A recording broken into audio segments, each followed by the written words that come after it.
Bonjour à tous et bienvenue dans cette nouvelle vidéo. Aujourd'hui, nous allons parler budget. Nous allons faire ensemble mon budget du mois de mars 2023 qui s'annonce plus ou moins compliqué. Je pense que personne n'échappera à l'inflation sur l'alimentaire qui va devenir plus ou moins ingérable. Je vous avais fait 2 vidéos sur mon budget et mon bilan du mois de février. Alors si ce n'est déjà fait, je vous invite à aller les voir. Cela vous donnera une idée de l'évolution par rapport à ce mois-ci. C'est parti. Alors, commençons par nos revenus. Ici, pour ce mois, rien n'a changé par rapport au mois dernier. Pour ma part, je suis toujours à 1580 €, donc 1580. Quant à ma femme, elle est toujours à 1420 €. Nous avons toujours les aides de la CAF pour nos enfants qui est de 135 €. Pour le mois d'avril, je devrais avoir une légère augmentation de mon salaire. L'augmentation de ma femme devrait venir en mai. En attendant, nous avons donc des revenus total de 3135 € à allouer. Ici, on a bien 3135 € qui doit être alloué. Alors, commençons avec nos dépenses fixes. Je vais juste réduire la catégorie des revenus. Je vais déplier celle des dépenses fixes, justement. Alors, par rapport au mois dernier, qu'on peut voir ici, voilà, mois de février, parfait. Rien n'a changé. Effectivement, on ne change pas d'abonnement ou encore moins de maison chaque mois. Cependant, je vais faire une petite modification concernant l'abonnement Internet que nous payons actuellement 15,99 € et non de 20 €. Si vous regardez ma vidéo précédente, effectivement, j'avais fait une petite erreur. J'avais budgétisé ici 20 €, vous pouvez voir pour le mois de février, alors que nous payons 15,99 €. Tout le reste reste identique. Donc là, on a l'électricité de 89 €, 32 € d'abonnement téléphonique, 79 € d'assurance auto et maison. Ce qui nous fait un budget de dépenses fixe de 216 €. Donc, il nous reste actuellement 2919 € de montant à allouer aux autres catégories. Passons à la catégorie des dépenses variables. Alors, je vais réduire les dépenses fixes, dérouler les dépenses variables.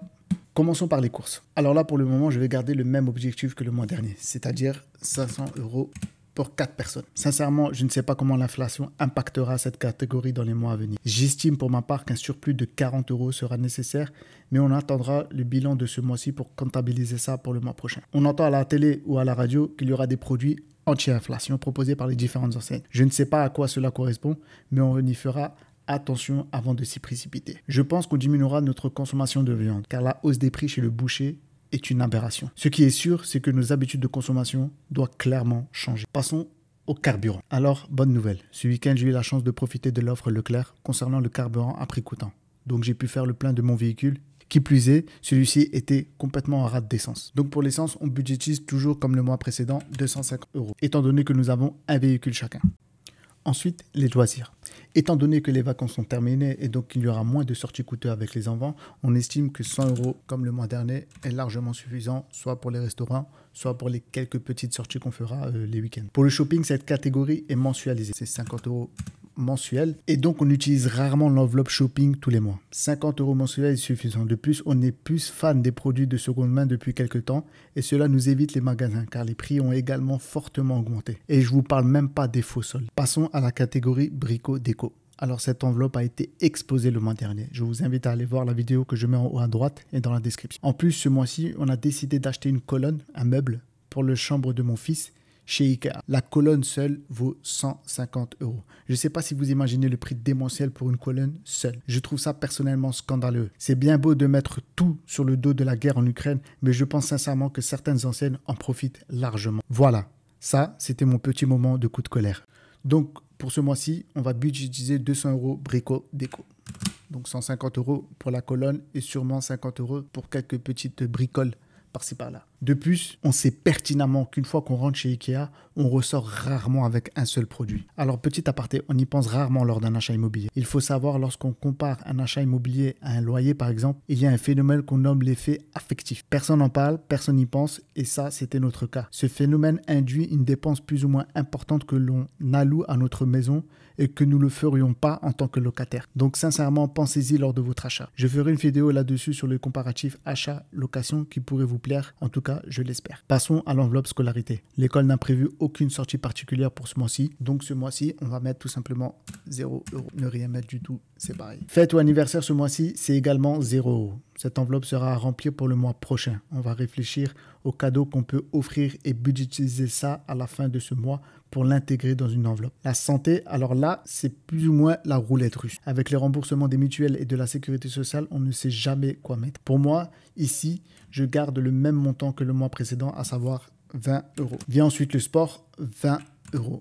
Juste pour information, même les salles de sport commencent à parler d'augmentation. J'aimerais bien entendre de temps en temps des diminutions de prix. Mais bon, on a toujours le droit de rêver. Donc en globalité, cette catégorie des dépenses variables est budgétisée à 1140 €. Dites-moi dans les commentaires à combien sont budgétisées vos dépenses et n'oubliez pas de mettre votre composition familiale. Je suis assez intéressé par ça. Alors il nous reste donc 1779 € à allouer.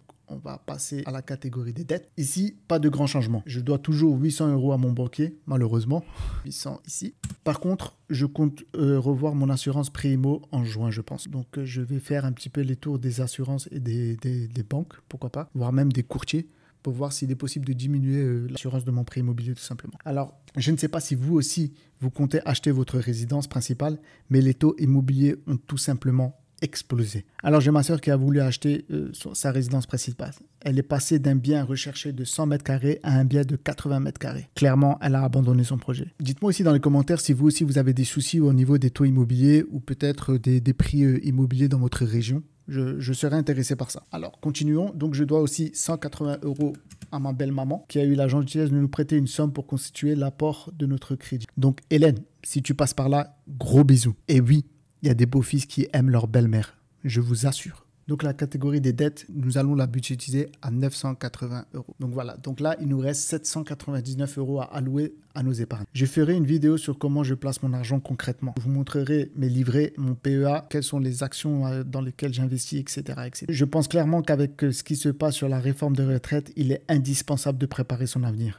Et pour ça, il est essentiel d'épargner de l'argent chaque mois. De notre côté, cette catégorie, c'est celle qu'on remplit en premier. C'est-à-dire, on se paye d'abord avant de remplir les enveloppes. Nous aurons donc 799 € d'épargne, sûr et certain. Je vous invite à aller voir la vidéo sur la méthode des 50-30-20 que j'ai faite sur la gestion de son budget.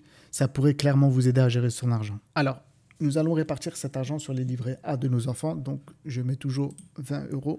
Encore une fois, je pense qu'il est essentiel d'aider son enfant, que ce soit pour ses études ou son permis, ou autre. On est déjà assez stressé en cours et aux examens pour ajouter les problèmes de nourriture, de transport, etc., etc. Ensuite, je mets 250 € en vacances, vivement. Comme je disais lors de ma vidéo précédente, on a budgétisé une somme de 3000 € pour nos vacances aux îles Canaries en juillet ou en août. On n'a pas encore acheté nos billets, on n'a pas encore préparé ces vacances-là, on essaiera de les préparer en avril-mai. À chaque rentrée scolaire, on se pose et on réfléchit à nos prochaines vacances. Et comment on le budgétise? Des vacances pour nous, c'est capital. Donc c'est à nous de déterminer en fonction de nos finances les destinations possibles.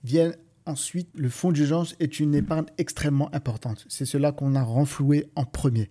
Elle permet de passer les moments imprévus en un moment sans stress. Le mois dernier, par exemple, j'ai dû piocher dedans pour remplacer des radiateurs qui sont tombés en panne. Je vais donc renflouer à nouveau mon fonds d'urgence jusqu'à atteindre mon objectif. Je vous invite également à aller voir ma vidéo sur la méthode des 7 baby steps et cette vidéo vous montrera les étapes à accomplir pour gérer efficacement votre argent et vos finances. Elle parle notamment du fonds d'urgence qui est une étape obligatoire. Ensuite vient mon PEA. Je fais des investissements assez régulièrement dans des indices ou des actions, environ 200 € par mois. J'ai également une épargne à court terme qui me permet de faire des remboursements anticipés de mon crédit. Grâce à ça, j'ai pu faire 3 remboursements depuis le début de mon prêt, ce qui m'a permis d'économiser de l'argent, c'est-à-dire moins payer d'intérêt à la banque, et économiser du temps, c'est-à-dire réduire mon délai d'emprunt. Si vous comptez réaliser un prêt immobilier, gardez un œil attentif sur la pénalité de remboursement. Sachez que cette option peut être négociée, voire même supprimée de votre contrat. Pour ma part, ce mois-ci, je vais mettre 100 €.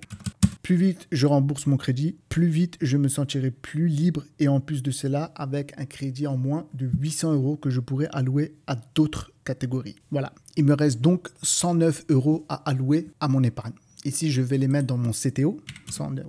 Alors, mon CTO me permet d'investir dans des actions situées en dehors de l'Europe. Alors, moi, pour ma part, principalement, j'ai une seule action dans ce CTO qui est Apple. J'épargne dans ce compte et j'investis une fois par an dans cette action. Donc, ce mois-ci, je vais consacrer les 109 € qui me restent à allouer et ça me permettra à la fin de l'année d'acheter alors soit une action Apple, soit peut-être une autre action, je verrai d'ici là. On peut voir donc que tous mes revenus ont bien été alloués dans mes différentes catégories. Donc, les 3135 € ont bien été alloués dans les 4 catégories qui me restent. On peut donc aller voir un peu nos graphiques. Donc ça, ce sont nos graphiques et ça me permet de voir concrètement quelles sont les dépenses qui peuvent être réduite. On peut voir ici, par exemple, dans les dépenses fixes, la plus grosse part, c'est la part d'électricité qui représente 42% à peu près. On a également l'assurance qui représente 37%. Donc, je peux essayer au moins de réduire l'assurance en faisant un tour des assurances et voir s'il est possible de négocier mon contrat à la baisse. Pareil pour les dépenses variables. Ici, ce sont forcément les courses qui représentent la plus grosse part du budget. Qui représente quand même 44%. Et ensuite, vient, je crois que c'est l'essence. Ouais, c'est ça. Donc, le carburant qui représente 22%. Donc, on va réfléchir un peu avec ma femme comment on pourrait réduire ces différentes catégories, notamment le brico-déco qui va représenter ce mois-ci à peu près 18%. Et donc, si vous avez des idées, n'hésitez surtout pas à les mettre en commentaire de cette vidéo. Ça pourrait nous être utile et on pourrait peut-être se partager les différentes astuces et méthodes que vous avez, vous, pour économiser de l'argent. Donc, en globalité de mon budget, les dépenses fixes représentent 7%. Donc, ici, mois de mars. Pour les dépenses variables, c'est 37%. Pour les dettes, c'est 32%. Et pour l'épargne, c'est 25%. Donc, c'est assez plus ou moins homogène. On espère clairement que ce mois-ci sera aussi excellent que le mois dernier, avec peut-être une nouvelle économie à la clé. En tout cas, j'espère que cette vidéo vous aura été utile. Donc, n'hésitez pas à liker, partager et commenter la vidéo. Et surtout, abonnez-vous à la chaîne. Merci à tous et bon mois.